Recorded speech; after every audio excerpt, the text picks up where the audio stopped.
Pada video kali ini, aku akan mempraktikkan teknik yang ada di bimbingan kelompok. Bismillahirrahmanirrahim. Assalamualaikum warahmatullahi wabarakatuh. Waalaikumsalam warahmatullahi wabarakatuh. Gimana nih teman-teman kabarnya? Alhamdulillah baik. Baik ya. Alhamdulillah. Sebelumnya saya mau mengucapkan terima kasih kepada teman-teman yang udah mau hadir dalam kegiatan pada siang hari ini. Semoga teman-teman semua selalu dalam lindungan Allah Subhanahu wa Ta'ala. Amin. Oke, sebelum kita memulai kegiatan pada siang hari ini yaitu bimbingan kelompok, alangkah lebih baiknya kita untuk membaca basmalah terlebih dahulu. Mari teman-teman, Bismillahirrahmanirrahim. Oke, sebelumnya dari teman-teman di sini apakah udah ada yang saling kenal atau belum? Belum ya, karena di sini banyak yang belum kenal. Jadi kita kenalan dulu ya. Oke, sebelumnya saya izin memperkenalkan diri ya teman-teman. Nama saya Fani Fitriani. Usia saya 20 tahun. Halo. Kalian bisa panggil apa aja terserah. Halo Mbak. Oke, sebelumnya karena kita mau perkenalan, saya pengen teman-teman memperkenalkan diri sekaligus menyebutkan hobinya. Tapi tanpa menyebutkan hobinya apa, jadi menggunakan gerakan. Misal contoh saya Fani Fitriani, hobinya jadi nanti teman-teman tebak sendiri, maksudnya tebak, oh hobinya berenang gitu. Oke. Nanti diulang ya, maksudnya ditebak sama teman selanjutnya. Hobinya. Tapi kita nggak usah mulai dari awal kan? Nggak usah, sebelahnya aja. Dimulai dari kakak yang sebelah sini. Oke, perkenalkan nama saya Riri, hobi saya. Mantap. Nggak usah disebutin kan dia nanti. Oh gitu ya. Ya nanti kakak yang sebelahnya yang nyebutin. Kalau berarti Oke, terima kasih Iya. Kak Riri. Halo Rin. Halo Kak Riri. Hai, yang sebelahnya. Iya.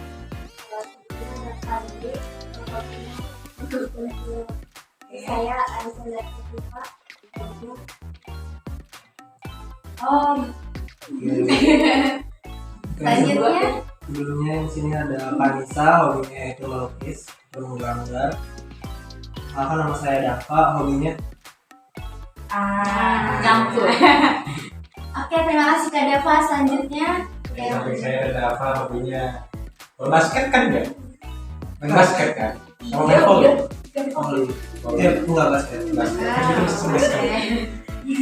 Yes, terima kasih. Nama saya Hadir, perkenalkan hobi saya. Oke. Sebelah saya ada Kakak Hadid, hobinya membaca. Luas. Nama saya dulu, hobi saya.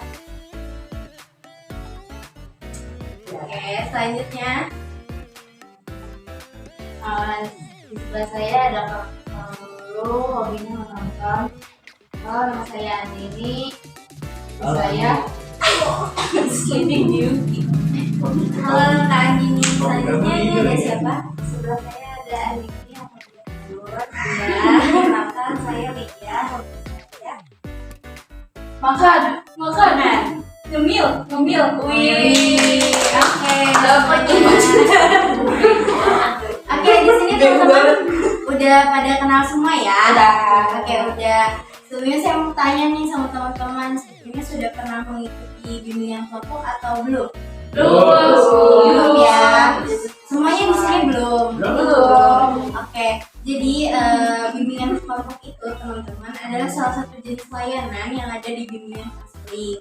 Nah, dilakukannya itu secara berkelompok kayak kita nih sekarang ini kan secara berkelompok ya teman-teman. Iya. Nah, dalam bimbingan kelompok itu ada yang namanya PK, ada yang namanya anggota kelompok. Nah, PK itu adalah saya sendiri, yaitu pimpinan kelompok. Nah, anggota kelompoknya ini kalian semua ini gitu.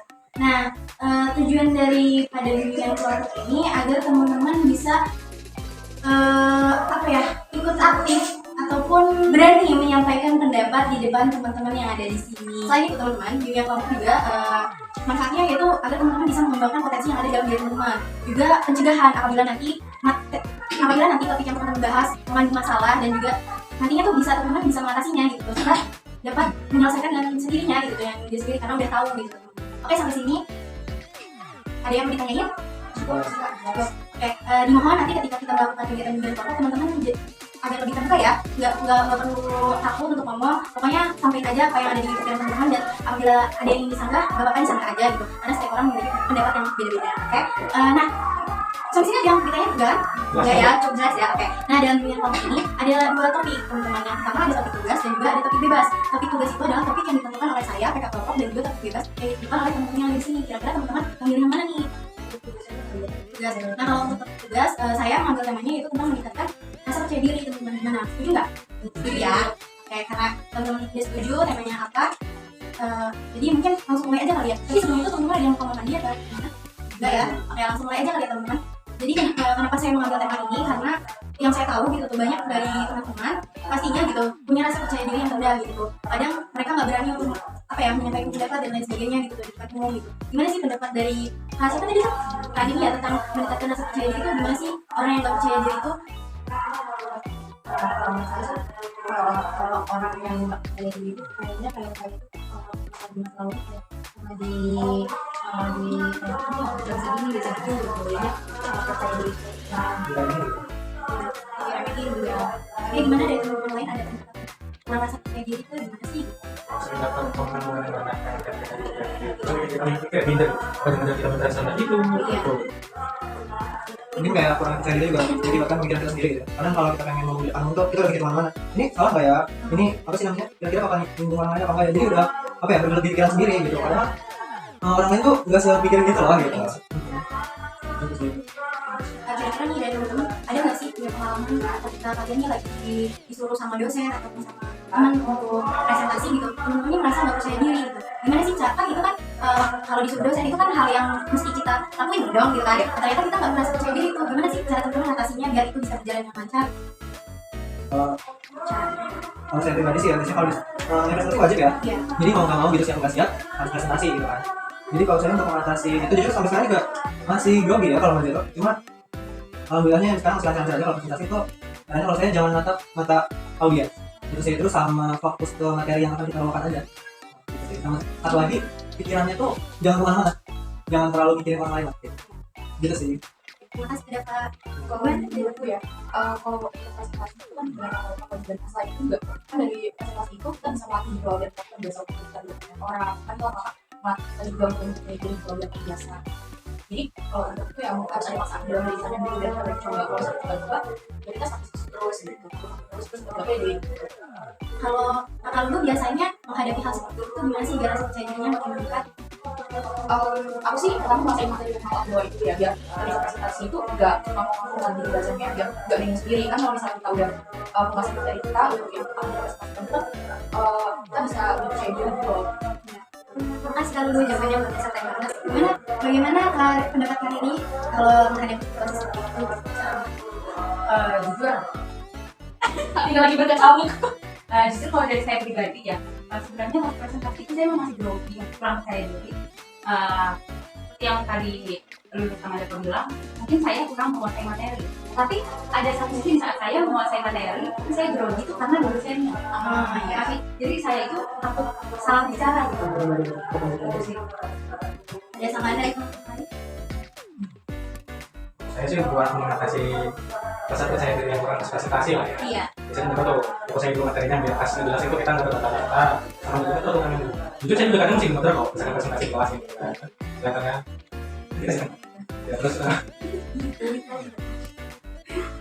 ya terus jangan lupa misalkan mau presentasi itu biasanya suka nanya diri dulu kayak ya Masya Allah berdoa kepada Tuhan kita dilancarin ya Allah semoga presentasinya lancar gitu ya gitu sih.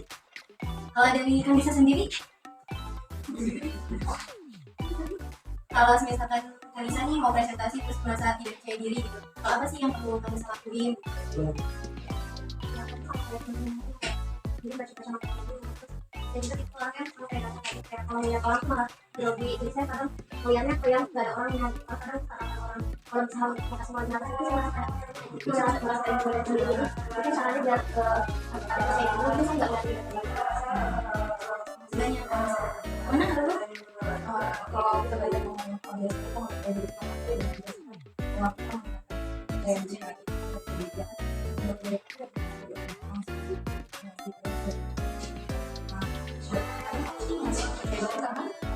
melihat orang yang menurutku lebih dari aku gitu.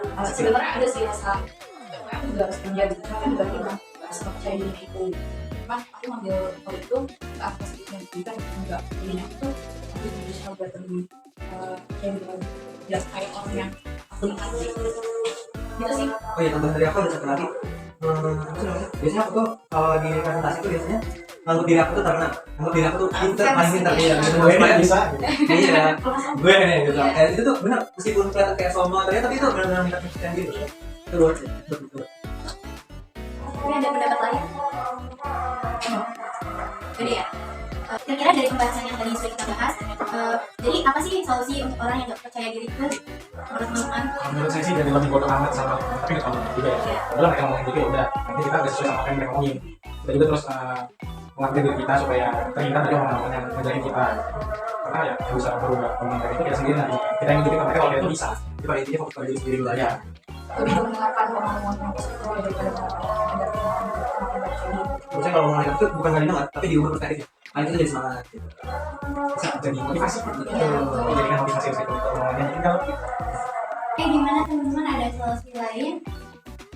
Terus saya sendiri bisa aja jangan ngegangguin diri sendiri sama orang lain. Jadi fokusnya diri sendiri dulu. Kalau ada teman dari teman yang emang positif gitu loh, jadi kayak yang dari kita yang jadi kitanya juga nggak ngerasa tidak baik juga gitu ya. Jadi sama-sama kayak ngedukung. Jadi kalau misalkan punya kekurangan kan, kalau temen aku itu kan saling evaluasi aja gitu ya. Jadi kekurangan bukan buat jadi bahan kita.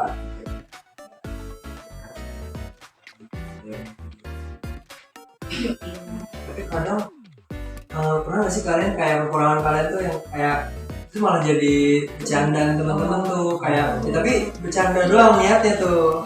Iya. Ya gimana tuh tanggapan teman-teman tuh? Kelihatan sih. Iya. Selalu bisa wow. Soalnya maksudnya beneran pendek. Iya sih. Iya. Kalau Hadit dalam menanggapi yang kayak gitu tuh kan Hadit kan umurnya banyak banget ya. Yang iya kalau dia tentang kayak gitu tuh gimana tuh? Kan kayak dirinya apakah turun atau bisa aja Kemana teman-teman kayak gitu saya. Iya. Jadi ya udah kalau orang lain mengatain saya nggak apa-apa. Ya, jadi sama ya kayak lebih nggak peduli aja gitu. Ya. Paling nanti dia harus terima misalkan saya ngata-ngatain dia. Oh, intinya ya oke. Dan saya nggak ngebalesnya di hari itu juga enggak kok. Mungkin ya. Pas sudah sukses. Enggak juga sih. Yang penting saya puas. Ya, terima kasih teman-teman. Gimana dari teman-teman yang lain? Aku pernah itu kejadiannya itu waktu saya masih madrasah ya. Saya kan waktu madrasah. Kecil. Iya masih kecil. Iya. Masih kecil kan di madrasah. Agak lumayan ya otaknya. Lumayan pinter. Iya agak lumayan. Terus sempat kepilih tuh. Nanti kamu di acara perpisahan nanti buat kelas. Kamu ini ya apa? Pidato, tapi pidatonya jangan pakai bahasa Indonesia. Pidatonya pakai bahasa Inggris. Nah, saya sekecil itu ngadepin banyak orang yang nonton saya gitu, itu bener-bener bikin saya gugup grogi kan. Iya. Saya malu banget di situ. Saya gak bisa nyelesain pidatonya. Tiba-tiba pas lagi teks di tengah, aduh apa lagi ya? Ya saya ke guru saya, apa lagi? Saya lupa buat teks gitu saya bilang. Saya lupa jadinya. Jadi itu sih, itu pengalaman yang lumayan bikin saya gak pede. Karena itu kejadiannya waktu saya kelas 3. Masih ada 1 tahun lagi gitu tuh saya di madrasah. Itu sama sih, saya juga pernah kayak gitu tuh pas pertama kali tuh kalau di saya tuh kan saya min ya pada saya tidak negeri kan kelas SD-nya tuh. Nah itu kelas 3 tuh ada namanya istiqlalan tuh sama konsepnya kayak gini, pidato gitu terus kayak apa ya ngebahas surat gitu. Itu saya pertama kali, saya baru naik lihat apa namanya audiens banyak gitu kan, orang tua murid tuh bagi rapot kan sekalian di situ.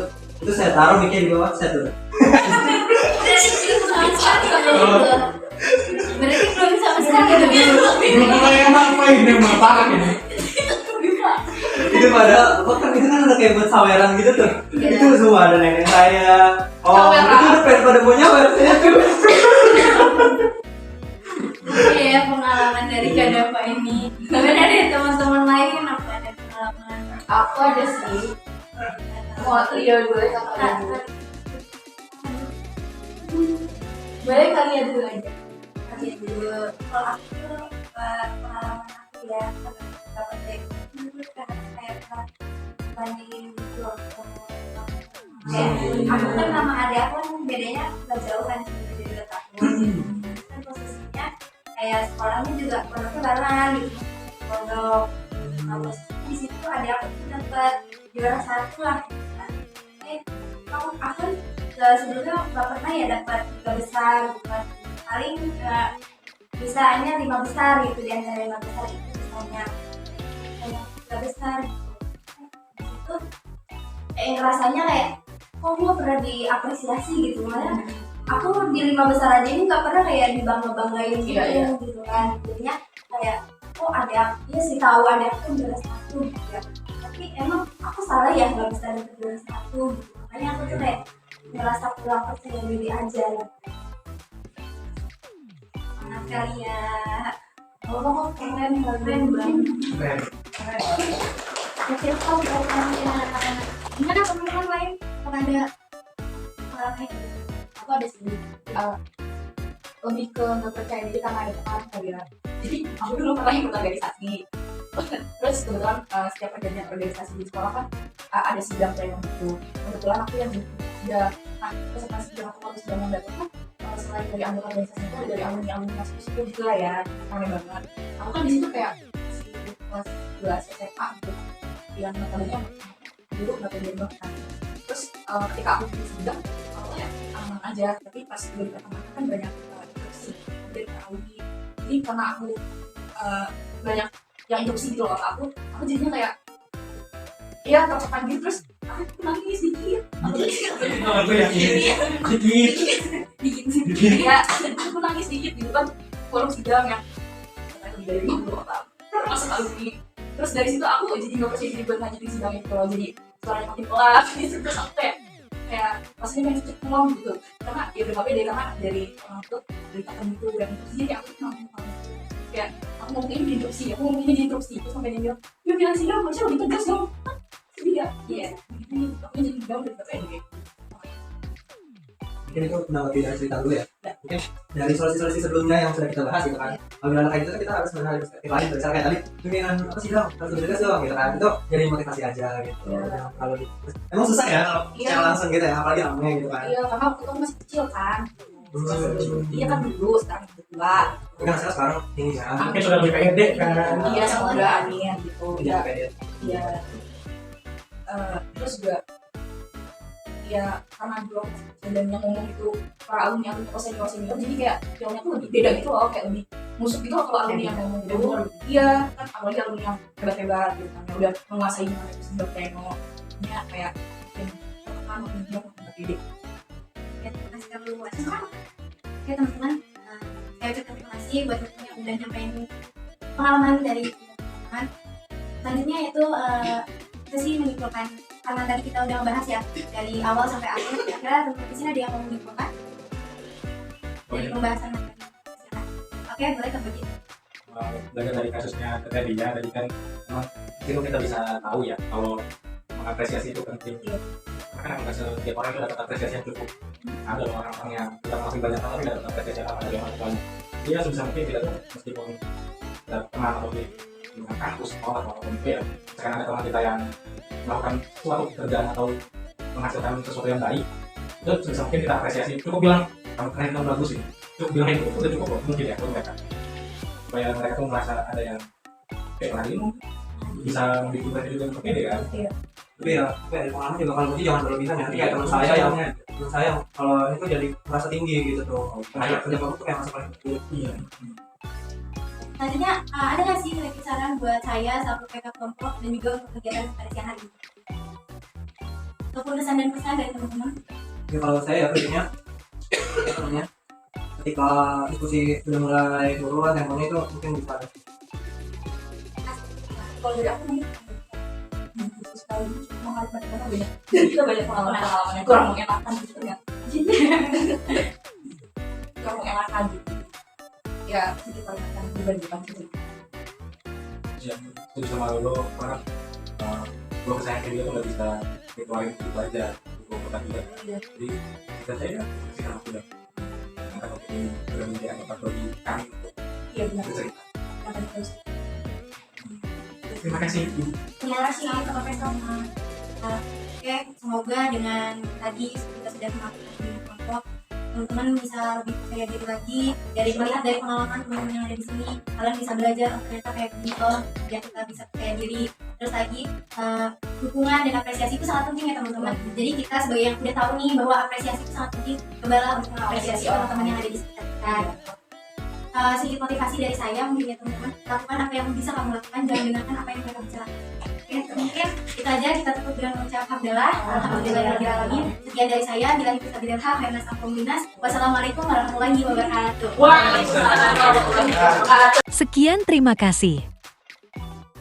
Apabila ada unsur kekeliruan dalam video, mohon dimaafkan serta diingatkan. Terima kasih atas waktunya.